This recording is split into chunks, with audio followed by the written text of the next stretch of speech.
I'm Travis, And I'm Ethan. and this is No Capes. where we talk about comic books that don't have to do with superheroes. And at one time, Ethan didn't read them, but guess what? Now he does, mostly. Well, really, the only No Cape books you don't read are ones that started long enough ago, back when it really wasn't appropriate for you to be reading those, and so you don't read them now because, It's like Casanova, Saga, Sex Criminals, I think is it.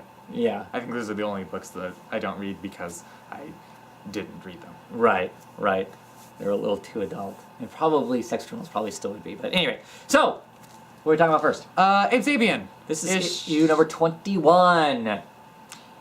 Zombies. Abe gets bit by one, which everybody should know by now is like the universal, oh, you're dead.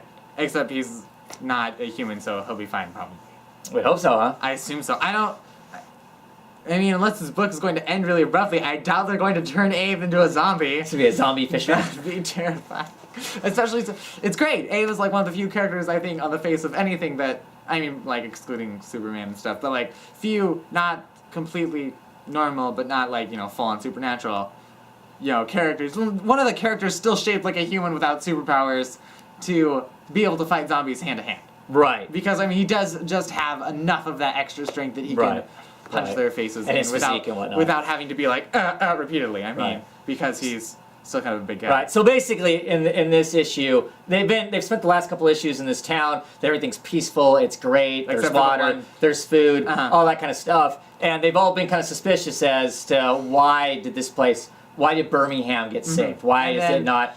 And the last issue, we saw like the face of whatever demon monster thing he is, sort of protecting it. Yeah. And then in this issue, that all kind of goes to crap. Well, the are old man of the town has helped summon up what look like voodoo zombies, but I don't think they're completely that whole horde of things. But are they the same thing? Like, is the old guy connected to whatever's protecting the town? Because the whatever's protecting the town seem more concerned with, less with gathering the townspeople up and then feeding them all to zombies, more to, because I think What's-His-Face is just trying to, like, further the process of rapture. I mean, he just wants to get it over with. Isn't that what he's talking about? Yeah, he is. I don't think he's working with the demon thing, is he? I think the demon thing, because the demon thing is... I think he thought he was, but now he's not. Because clearly, when he's doing his whole stuff, it goes to crap. It goes to crap on him. I don't think he understands.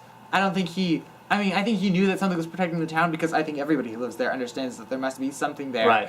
I don't think that he ever interacted with it, though. I mean, I think he thought, it was his faith, it was God that was protecting the town, and he was helping God along. Right. Because the thing is baiting the actual voodoo lady Right. into attacking it, and she's like, I'm not that dumb. Right. So, we get a zombie horde attacks and whatnot, and Abe fights them. There's some great art in here by Sebastian Furama. Does some great art, some really cool camera angles, some shots from their feet. The one where Abe's in the water and the zombies start to come down to the water and get him, and he bursts out of the water and gosh, I love when he also takes the broken bicycle and beats the hell out of him with the bicycle. He's like whacking him with the bicycle frame and whatnot. So lots of action in this one. I don't know that lots happens as far as that goes. I mean, other than establishing something big happens, but not lots. Right. But that's okay because Abe Sapien has lots of issues where it's this kind of slow build of people discussing stuff and whatnot. You think you're coming to some getting past an impasse or whatever, and then we get this kind of explosion of violence suddenly happening. So this book is very action packed, and I thought it was really cool. I'm always really digging Abe Sapien. I just think he's a cool character, and this journey he's on is really interesting. So I'm curious to see what happens now. Now that they're got all this nuts going on it. You see that? No. What are we rating it? Are we ready? I give it a 4. I give it a 4 also, because it's some awesome stuff going on in it. So next up, we're going to talk about Southern Cross. This is issue number 1, written by Becky Cullen, better known as an artist, and Andy Bellinger doing the art with, I don't remember first name, Longridge on colors. What you think? I didn't like anything about this book. There are things I didn't full on dislike it, but I didn't like anything. The art, I didn't like the art that much. I thought it was fine. I guess it served its purpose as art, but I didn't think it was anything out of the ordinary or really that special. And then the dialogue was not like Phantom Stranger level, but I didn't think it flowed well. I mean, it felt and how much she talks out loud to herself. I don't know, it didn't seem like I think you can write a character that literally says everything, especially when they're alone, they say everything that they're thinking. But it was like they balanced the level of inner dialogue and outer dialogue, which was weird. Like, it's weird. Like, I mean, I can understand, how obviously if you're thinking about your plans and, like, how you don't trust people, you aren't going to say, I'm thinking about my plans, I don't really trust you, right then and there. So when you're around other people, obviously you have inner dialogue, but then all of your, but when you're alone, all of your dialogue is outer. Right. But, like, sometimes she had outer dialogue, and sometimes she had inner dialogue. And, like, I don't think you can balance those, or if you can, it wasn't done right. I don't think you can balance those, though, and still make it seem normal, because I can see how, right, you're mostly an inner dialogue person, and then, you have to go investigate that noise, and you live alone. Stay calm, you tell yourself to, or, like, you sing yourself a song because you're scared, right? That makes sense, but most of your dialogue is inside, or, like I said, some of your dialogue is inside when you're with other people, but everything else you say out loud to yourself. And there was a weird, like I said, it was a balance, which was weird, so then it seemed unnatural. And the dialogue itself seemed weird. Like, the concept of the story... For me, it was too informational. I mean, I want to know about this stuff, I want to know about her, I want to know about her sister, I want to know why she's taking this trip and all that stuff. But I want to know it in a way that's not an information dump, and large portions of this, for me, felt that way. It was informational, it was giving us...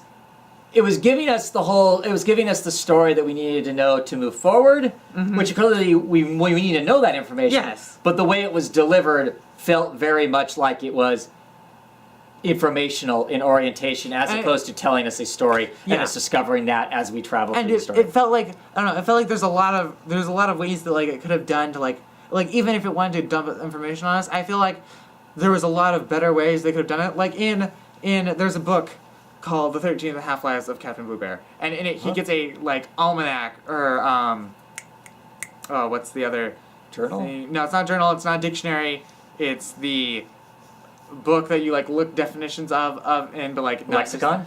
Not lexicon. No. It's like, the world books. Encyclopedia. It's encyclopedia. Yes, he gets, like, an encyclopedia downloaded into his head, and whenever he sees something, right, and he's like, oh, I wonder, or even when he just sees stuff, it just spouts off information, and even though it's basically like exposition, and part of me is like, that's cheating, it does it without feeling like it is cheating. It's a good way for it to and it's a good way, and it's extra good because they don't have to do any wordplay with it. They don't have to, it's okay if they say the twice in a sentence because it's a dictionary, or encyclopedia. Its sole purpose is to get the definition across without being good writing. Right.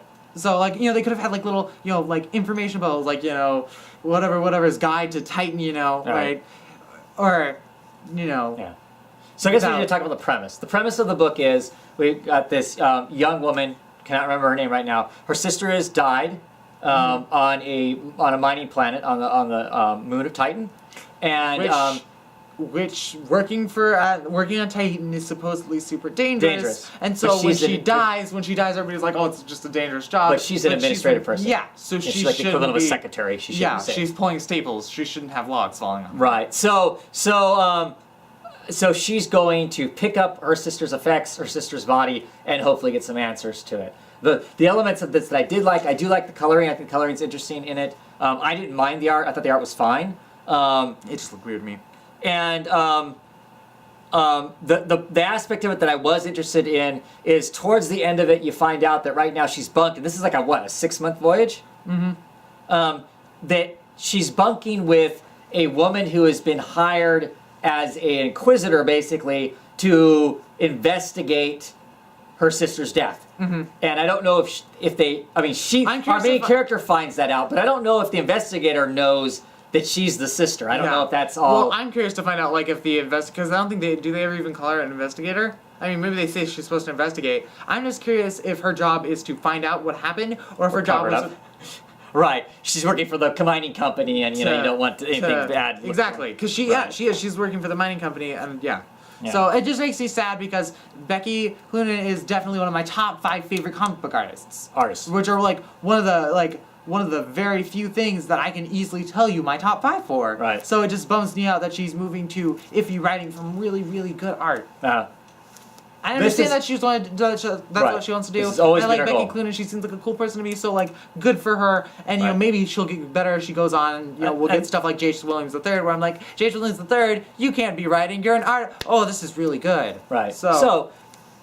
I'm gonna give it a few issues. I'm not burning it down or anything like that. So we'll see. I'm hoping that it develops as it goes along. I mean, I think that starting a book out sometimes is one of the hardest things to do, and she doesn't have tons of experience doing that. So yeah, good luck. I mean, I hope it goes well because and there's really something special that happens at the end that looks like it'll be I don't know what weird. I don't know. Yeah. The weird I don't know. What's up with that? Is that her sister? I don't know. I don't know who that was supposed to be. I wasn't sure because in the engine room? that's another one of the problems with the writing is I feel like if it had been something else, I would have been able to tell is this a separate thing or is this implied as her sister because they were just talking about her sister, but they didn't do anything to imply that it was. So I don't know if it's supposed to be that it just being there is implied as her sister or if it's a hallucination just something or just else. some artsy thing to do. Right. So what are we rating? I guess I'd give it a 2. Strong 2, but not quite a 3. Well, I'll give it a weak 3. Because, we can't just have 5 points. So what are you talking about next? East of West, issue 18. What I'll have... God, I hate Balloon. I hate Balloon so much. God damn it, Balloon. I hate you. At first I was like, Balloon seems like a cool character. He seems like he honestly cares about the kid. No, his sole goal is to, bring about the apocalypse. Yeah. But, you know what? It seems like everybody isn't necessarily concerned with killing the kid now, and really they're supposed to, I think Death's goal is to liberate. Doesn't somebody find out the Balloon's purpose is to make the beast? Yes. Well, I don't know that anybody, what they do know is that they know that Babylon, that's Death's son, is hooked up to one of these Uber AIs that could do whatever. I don't know if they specifically know that. Right. I mean, everyone knows that it is prophesized that the son of Death will be the end of the world. So clearly people want to get to him for that reason. Death wants to get to him because he's his son, probably to make sure it doesn't happen. Clearly there are people who want to get to him because so they can encourage that. So they can encourage it to happen. And I feel like the Three Horsemen would kind of like to waste him because they want to be the ones that destroy the world instead of letting Babylon destroy the world. Yeah. I just really don't like Balloon at all. I just like that's the AI that's attached to the AI thing, right? That so looks sinister. looks like the Walmart smiley face. Yeah. In balloon form. Yeah. Which just makes it 100 times as Hilarious. evil. Hilarious. It's so cool. It's really cool concept. I just really don't like Balloon because at first I was like, I like Balloon because Balloon seemed to generally care about trying to protect the kid. I'm like, you like him, right? Like when he names a balloon, it's like, I'd like that name very much. But now it really just seems like it's there so it can start the apocalypse. That seems like its goal is to start the apocalypse, and the only investment it has in Babylon is just that he's the one that's supposed to. He's the instrument. Yeah. So I mean, I guess I don't. But Balloon's just following his programming. Yeah, I know. I get Balloon following his programming. That doesn't mean I have to like him for it. That's fine. I think it's awesome. I mean, I don't like Balloon either, but I think it's awesome. No, it's great. I really like. It is so freaking sinister. It's really just like crazy. seeing when you see he's it drives me crazy because in the last issue, right, it ends with Babylon going, disgusting. As he's in the last page, it's just Babylon standing looking down this field, Balloon's hanging up here, and it's this beautiful gorgeous, really pretty landscape. It's the kind of thing that if Babylon wasn't staying, it would hang on your wall. It just looks really nice. And then all you see is the skulls. The image fed to his eyes, right? And then he sees is it Pestilence's kid?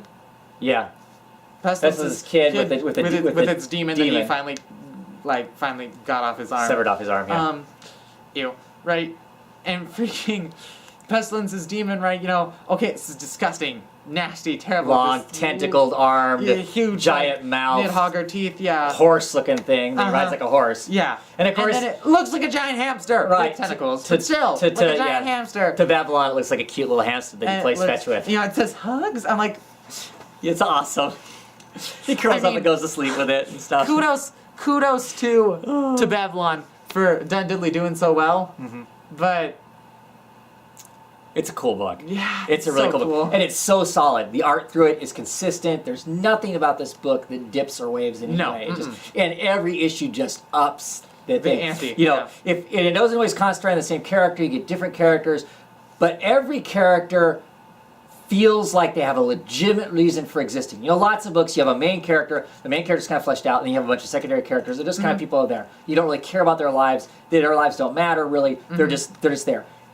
every single character in this, with the exception of maybe the female witch that's hanging with death, that's the only person we haven't seen a backstory on or anything like that. Everybody else has their own personal motivations, their own desires, and their own reasons for acting and doing the things they do. And I think that is so awesome because that gives every character in the book weight. Every single character in it has weight. They matter to the book as opposed to just being cannon fodder or, things for the main character to talk to because he has to be talking to something so it doesn't come across like the Southern Cross that I just threw across the room. Yeah. So it doesn't come across like that. Right? Yeah. Yes. But yeah, awesome. What will we give this book? 5. Solid 5. Yep. Strong 5. Yep. I'm giving it a 5. I give it a 5 also. Awesome book. So next up, we're going to talk about Coffin Hill, issue number 16. This is, like all of Coffin Hill's issues, really interesting. Like Coffin Hill, I think is going to follow the same pattern, but it's a pattern that works well. I think it's going to be like backstory, stuff happens, backstory, big thing happens. And I think, that's what the last arc was. Yeah. And that's what so far this arc has been. Right, because the setting of Coffin Hill has so much history to it, clear back to the beginning of the United States, basically before the United States, back in the Pilgrim times, for lack of anything else to call it, back in the Puritan times. Yeah. We keep referencing back to that because all that history has affected the town of Coffin Hill and of course clearly the Coffin family and all that. So we keep kind of dipping back into history because history informs where Eve, our main character, is in the current times and what's happening in the current times. Yeah. So like we're getting backstory about Eve's mother, which I'm assuming is going to. I love the beginning of this book. The whole conversation with the crazy girl that has killed her family, has knifed them all. That's the same girl that was in that one shot that Ryan Kelly did the art for. He shot the 14 in the 70s. Yeah. That was that was interesting. But I liked. I'm assuming that this is what's going to lead us to seeing what happens to Eve's mom. Right. Because in current times she's in a wheelchair. She's in a wheelchair. She's in a wheelchair, and she doesn't seem to be doing much. Well, I don't know, but see, she isn't in the wheelchair. Now you've said that, and I've been thinking about it. She isn't in the wheelchair when Eve is a teenager. Isn't she? No. Like are you sure in the first issue when like Eve when she scolds Eve at some point about like riding around the chandelier and Eve like does the weird mystic sigil to unlock the door? Are you sure she's in a wheelchair? Because I'm pretty sure she's in a maybe wheelchair she is. by that point. I'll have to go look. Can't remember. So, but no, I'm assuming like, well, maybe not, but I thought so. That's interesting. Eve's storyline, like with Nate and the new police officer who's trying to do everything by the book, but also not. That's interesting. Oh, seeing the freaking kid butcher the entire family, right? And then hide behind their twin. Right. Hide behind the dead twin. That's a good and jump out at the police officer to bash her brains in. Yeah. With a hammer. Yeah. And then she shot him. I don't know. How nice of her to save the new guy that nobody likes. My only problem, I think, with Coffin Hill is that, I don't know, like, if Coffin Hill had background music, I think it'd stay the same the entire time. Like, because, like, okay. So Eve you almost, think it keeps the same pitch all the way through? Yeah, Eve almost dies. Right, she does die. She's dead. Right, while she's having a casual conversation with great grandma with the original Coffin with the new witch. main villain, with our new with a new antagonist. Right, and she comes back. She's almost dead. Right, and she's like, oh, just can't. Right. It feels so casual. It feels like I don't know. Like Coffin Hill feels like Coffin Hill. Part of what makes any interesting story, any story with violence interesting, is that you don't know, is that the characters are obviously in mortal danger, right? They could die. So when characters are supposed to be mortal start coming back super easily, and they aren't dead, when they're like, oh, it's okay, I just died real quick, it's fine. Sure. It's fine. It takes away some of the peril. So that's why, for me, it feels like that's why I'd say, like the music would just be the same the entire time because oh, it's fine. She almost died. She did die. She died. Oh, but she's fine. It's okay. We're all good. So, like, I don't know. Maybe they needed to do something to like, I don't know how they would have done that, but like, it's not that like she can't go and have a casual conversation with Grand Witch and then wake up right, and be like, oh my god, I almost died. Right. But they just need to execute that like somehow with more. They can have the whole, just the scene of her, being zapped back to life. Right. Wasn't impacting enough. Right. Because she just gets up, brushes this off, and goes, "I'm Yeah. fine. Let's go on." Mm-hmm. Yeah. As you're saying, it's a good observation. Yeah. Yeah. But otherwise, I mean, I love the I book. think it's really good. I mean, and the art is awesome in Mhm. it. I really dig it. So what would we rate it? I think I would give it a solid 4. I give it a 4 also. Pretty good stuff. What's next? Next up, we have FBP issue 19. 19. Yeah, what do you think? So, we now have, basically, the world's coming apart. The physics have gone so wonky that we've actually got, people hiding in shelters and stuff like that. Our main characters are signed up to be these Chrononauts, basically. They're going to go into a different dimension. Adam, our main character, made the cut to be one of these guys to do that. They're going to go shooting off into this other dimension. They've already shot capsules there, and he goes shooting off into that. Cicero overhears them talking about the fact that their suits aren't really... Good, yeah. They aren't really sealable. Chances are that if you go splat, the suit's not going to save you, and the suit was supposed to save you. Yeah. So there's that, but they're not telling anybody that that's what's happening as they shoot all these people over into this other dimension and stuff. So we got that going on. That bit of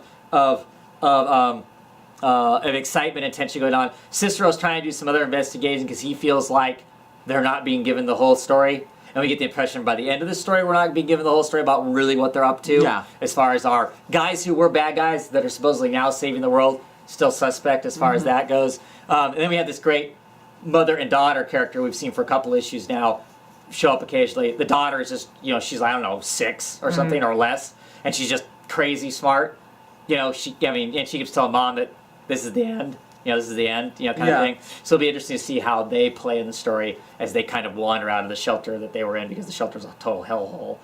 As they wander out to see what's going to happen and whatnot. I really like it. I'm still enjoying the story. I'm finding Ponchato's art okay now. The first issue that he jumped on the book, as far as the artist goes, was iffy.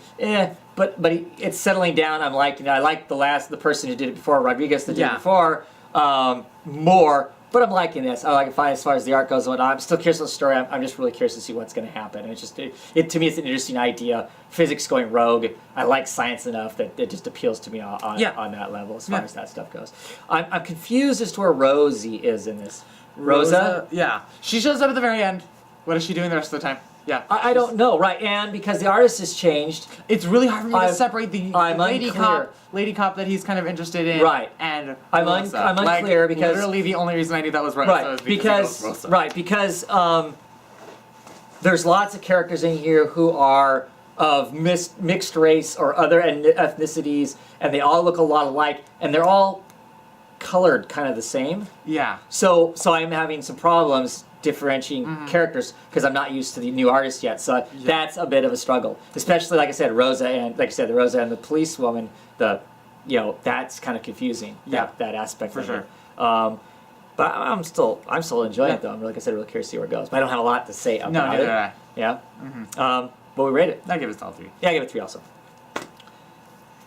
So up next, we're talking Six Gun, Dust to Dust. This is issue number 1. This is the 3rd miniseries spinning off of Six Gun. As Six Gun is winding down with I think 2 or 3 issues left. I think the last one was 47. So, and this one goes back in time and tells us about Bill John, And who is one of my favorite characters. And just did a really good job. All his book accomplished is just making me really sad that out of 50 issues, Billy John spends 47 of them as a mudman. Right. Damn it, because he's just a really likable guy. I mean, he does what he has to, but it's not like he necessarily He's not a bad guy. No, he's not at all. Nothing about him is a bad guy. I'd say he's even a good guy. I'd say he's chaotic good. Yeah. Just barely over the ticker of chaotic good. I like he's a bounty hunter, but he'd rather haul anybody in. That he'd rather take people alive if he can. Right. Right. He tells the kid that he shoots down. Right. He agrees to be like, give him all the fame. Star. Right. Right. Very old westerny. Very my name is nobody. Right. Except not as happy. And it does kind of amuse me though. Drake's like, but if we find that hanging tree, and Billy John's like, okay, Drake, come on. And then of course, like in the first issue of the book, Right, the he fish in the finds main. it. Right. It's him when he finds the hanging tree. And then he's like, just kidding, I'm not gonna burn you down. And you're like, damn, Drake, you're a cold hard bastard. Yeah. But everything he's doing so he can get medicine and stuff for Right, to try and fix his daughter For who's his ill. daughter. I don't know quite what he's intending to do with what's his face's gun. Because, yeah, he's actually got a bead at the end of this issue. He's got a bead on the guy that's carrying the gun that makes him into a muckman. Of course, obviously he doesn't get it, and obviously he Right. doesn't get killed either. Right. Because he does start out the main series as a human being. Yeah, he's like he's actually one of Drake's good friends, really, and Yeah. and Drake begrudgingly brings him back as a loyal servant. Yeah, well, I mean, Billy John does say do it. I mean, he Right. says use the gun, Right. because he gets hit by the first, I think it's the first gun that strikes with the force of a cannon. Right. Right. And then he uses the fourth gun, which So he makes brings back the souls. He actually makes it 6 issues before he gets turned. Does he make it? Right. Is it the 6th 'Cause issue? it's- Is it the final issue that yeah. he in the first arc? Because that's when they need him Oh, for the okay. battle. Okay, To right. raise him up with all the other dead guys to battle against. Yeah, that's right. Because against it's when humans. they're assaulting the Triangle Fort and the Triangle Fort assault goes really, really surprisingly well. Right. Like shockingly so. Anyway, back to this. And like seeing Drake shoot things, I'm like, oh. Yeah. Because he doesn't have these 2 fingers anymore. Right. So seeing him shoot stuff was like, oh great. It was nice. It was nice seeing everybody in a lot more casual tone. Well, before so much has before happened to these everything characters. terrible Right. happens. Right. I think so far this has to be the best out of the spin-offs. Like the last one. I like the last one. The last pretty one, good. I thought it was the, fine. The son of Abraham and the Son of Abraham and the I don't Swords know. of It was like I Solomon. mean it was nice to get backstory as to why he hates Right. Drake so much. Right. But still, I didn't really. It was fine. It was fine for me. And the one before that, it was fine. Like there were solid. This one's been a there were total solid good one, ones, but yeah, that one was really solid. I'd give it. I think I'd actually give it like a low 5. Really? Yeah, well, I really liked. It's one of my favorite characters. Uh-huh. We barely got to see any of. I thought it was really well written, and I liked the art. I couldn't find anything wrong with it, and it's already based in a universe that I know and enjoy. Okay. I give it a really high 3 because Tyler Cook is on art, and I think he makes noses really funny. Oh, okay. I mean, that nose on the cover is okay, but the in the inside, he does some spooky things with noses that bugs me. But otherwise, I enjoyed it. Anyway, so next we're talking. Shudder issue 10. Shudder is one of my favorite books. Not enough alarm clock cat. I don't remember what its name is. I think he Right. named it, but I don't remember what it is. Yeah. It's a weird book. This book is incredibly yes. hard to talk about. I guess. As a whole? Well, yeah, you're right. What the hell is You're going on right. as a whole? We know what's going on right now, Who's but one of the many children of Indiana Jones meets up with her murderous Indiana siblings Jones, the after photographer. after Yeah. a doll reporter life. Meets up with her siblings and doll jumps into a reporter life. dreamscape. Yeah. Let's get to with this her issue. sis- So in this issue, okay, right? fine, you So win. so in Yeah. this issue, our main her character, sister and her and evil ha- sister, evil half sister, have not dumped. Evil, I don't think. Less than evil. Yeah, she only hired an entire army of crazy ass assassins to come and kill her. That's in the past now, Dad. Okay. Oh, so she's less than evil now. Yes, less The only than reason evil. she's not killing her now is because she needs her. I guess. okay. I guess. I don't know. I doubt that they're going to come out the other side of this and have. I don't think they're gonna like each other ever. Oh, no. But I doubt they'll come out the other side of this and one of them trying to put a bullet in the other. I don't think they'll. True. I don't think. And while obviously she did send a bunch of assassins after her, they're weird morals, but they're her morals all the same. I think she has. She has children in her village. Nobody well, never mind. Damn it. After watching Walking Dead. Yeah, Pol Pot had children. Shut too. up, Dad. Okay. She treats her people nicely. She doesn't seem to be sacrificing her people, and like she doesn't. Pol Pot does. And she doesn't seem to be thinking, sacrificing them. She doesn't seem to be doing any twisty, Okay. side stuff to screw them over. Let's get to this issue. Okay, sorry. They jump into the dreamscape. He has a. Kat, our main character here, has a meltdown because she's not prepared. Uh-huh. And I guess when you jump into the dreamscape, your dreams and your psyche kind of attacks Uh-huh. you. She about loses it.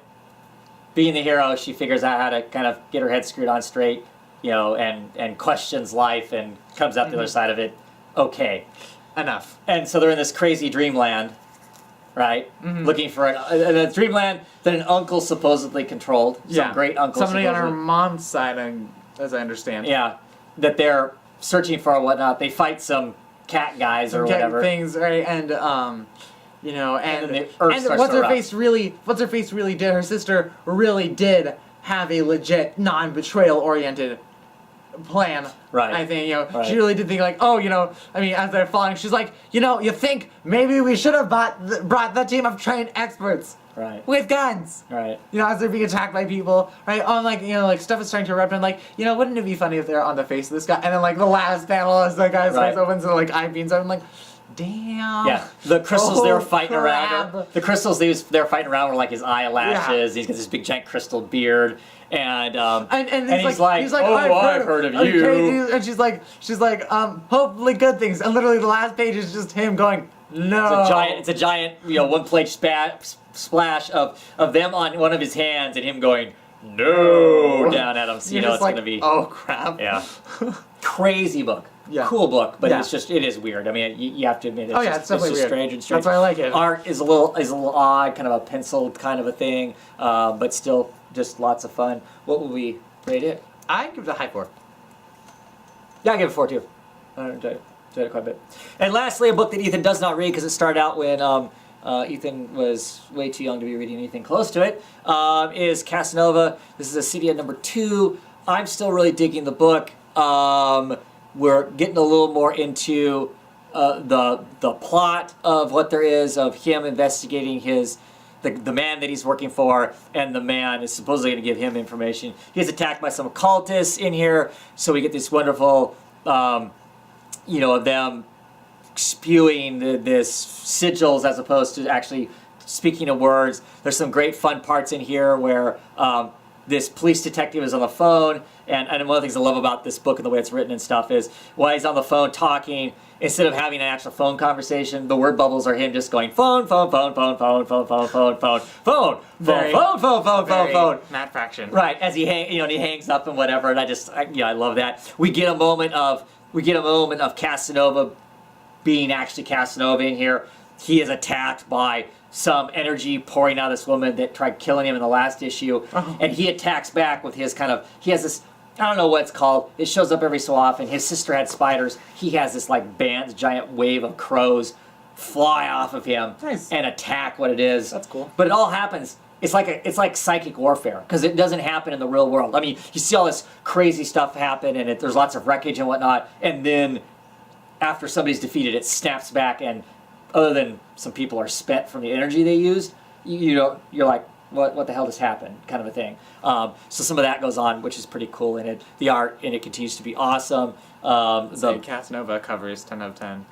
Yeah, the backup story in this thing, the Kawaii 5.0 Part 2 that's in this, it is written by this Michael Chabon person, writes an awful lot in the same style as Matt Fraction does. And of course Gabriel Bá. And Gabriel Bá is doing the art, so it just has, you know, it's the other twin doing the art, so it has the feel and whatnot. There's just some great stuff that goes on in with it too. That's just, and it's really crazy. I mean, whereas the main story has crazy elements to it, it feels like there's a plot.